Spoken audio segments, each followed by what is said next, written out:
कर्जतकरांनी अनुभवला दहीहंडीचा थरार। कर्जत शहरातील नागरिकांनी यंदाच्या दहीहंडी उत्सवाचा अभूतपूर्व उत्साह अनुभवला। 16 ऑगस्ट 2025 रोजी आमदार महेंद्र थोरवे फाउंडेशन आणि शिवसेना कर्जत शहर यांच्या संयुक्त विद्यमाने रॉयल गार्डन जवळील मैदानात हा भव्य उत्सव आयोजित करण्यात आला होता।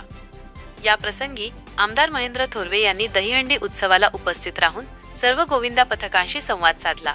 त्यांनी दहीहंडीला केवळ एक उत्सव न मानता ती एकात्मतेचे प्रतीक असल्याचे सांगितले।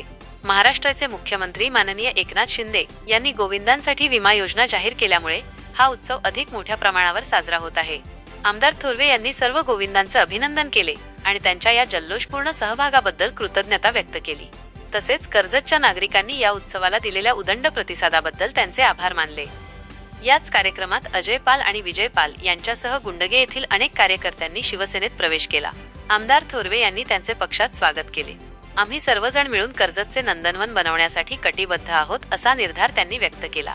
आगामी निवडणुकांमध्ये शिवसेनेचा भगवा कर्जतमध्ये आणि कर्जत नगरपालिकेवर अभिमानाने फडकावण्याचा विश्वासही त्यांनी यावेळी व्यक्त केला। या प्रसंगी बोलताना नगरसेवक ॲड. संकेत भासे यांनी दहीहंडीला महाराष्ट्राचा सांस्कृतिक वारसा असल्याचे सांगितले।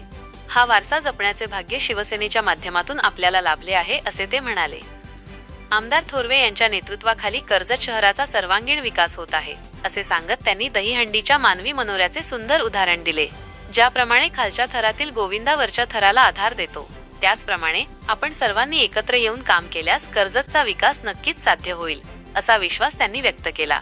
छत्रपती संभाजी महाराजांचे स्मारक, प्रभू श्रीराम आणि विठ्ठल मूर्ती ही आपली संस्कृती जपण्याची प्रतीके आहेत। येत्या काळात पाणी पुरवठा, उड्डाणपूल, आरोग्य आणि नागरी सुविधांच्या प्रश्नांवर आमदार साहेबांच्या माध्यमातून मार्ग निघेल असा विश्वासही त्यांनी व्यक्त केला। या उत्सवाचे आकर्षण वाढवण्यासाठी प्रसिद्ध गायक आदित्य साळुंखे, डोंबिवली, अभिनेत्री कश्मीरा कुलकर्णी आणि भाग्यश्री मोटे यांनी विशेष उपस्थिती लावली। त्यांनी गोविंदा पथकांचे आणि उपस्थित कर्जतकरांचे मनोधैर्य वाढवले। या दहीहंडी उत्सवात एकूण 31 मंडळांनी सहभाग घेतला। खुल्या गटातील मानाची दहीहंडी फोडण्याचा मान कळंबोलीच्या फ्रेंड्स गोविंदा पथकाला मिळाला।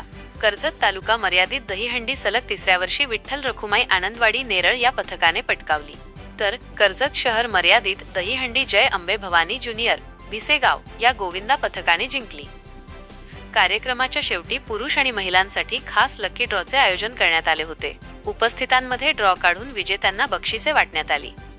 या भव्य कार्यक्रमाचे यशस्वी आयोजन करणाऱ्या सर्व शिवसैनिकांचे आणि मोठ्या संख्येने उपस्थित राहिलेल्या रायगड जिल्ह्यातील शिवसेना पदाधिकारी, महिला आघाडी, युवा सेना कार्यकर्ते, पत्रकार मित्र आणि कर्जतकर नागरिकांचे मनपूर्वक आभार मानण्यात आले।